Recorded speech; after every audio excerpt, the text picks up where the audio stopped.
Hey everyone, welcome back to the channel. Today I'm going to walk you through a great Power BI tip, how to create a simple page navigation button in Power BI 2025.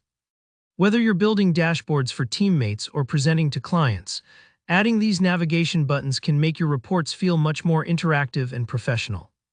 By the end of this tutorial, you'll know exactly how to set up your own page navigator, making it easy for users to hop between different parts of your reports at the click of a button.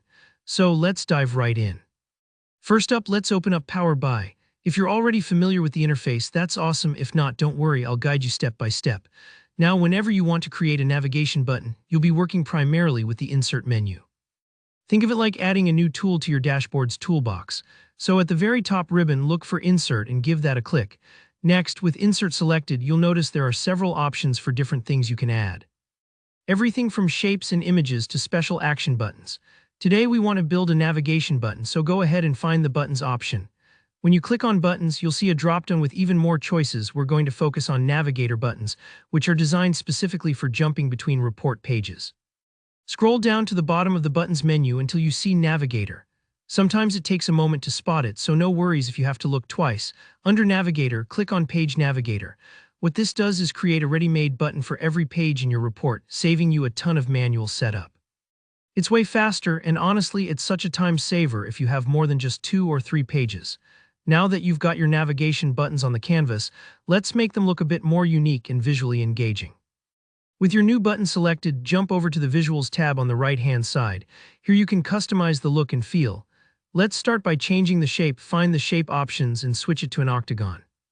This is a fun way to make your navigation buttons stand out, and it gives your report a bit of extra polish. A small side note, you don't have to choose an octagon, but I like it because it's a bit unexpected and it tends to catch people's attention without being too distracting.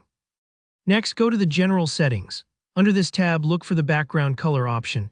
Here, change the background color to a blue shade that fits your report's theme. Blue is a classic choice because it's easy on the eyes and signals interactivity, but feel free to pick whatever fits your design best. Once you're happy with the style on this first page, you'll want to copy that navigation bar to your other report pages so everything stays consistent. Just copy the button or the entire navigation visual, then paste it into each additional report page. This can take a moment if you have a lot of pages, but it pays off because viewers will always know how to get around, almost like having a site menu inside your dashboard. Alright, let's see it in action. To demo the navigation for yourself or present it to others, hold the Control key on your keyboard and then click on one of the page names in your navigator. This lets you instantly jump to that page just like magic. If you're in reading view or sharing with end users, just a simple click works, so it's intuitive for everyone. And there you have it. You've just created a simple, effective page navigation button in Power BI 2025. Navigation is crucial for usability, so adding this feature helps your reports feel both interactive and easy to use. If you found this tutorial helpful, please give it a thumbs up. And if you have any questions or run into any issues, drop a comment below. I check them and love helping out. For more Power BI tips and tutorials like this, make sure you hit that subscribe button. Thanks for watching, and I'll see you in the next tutorial.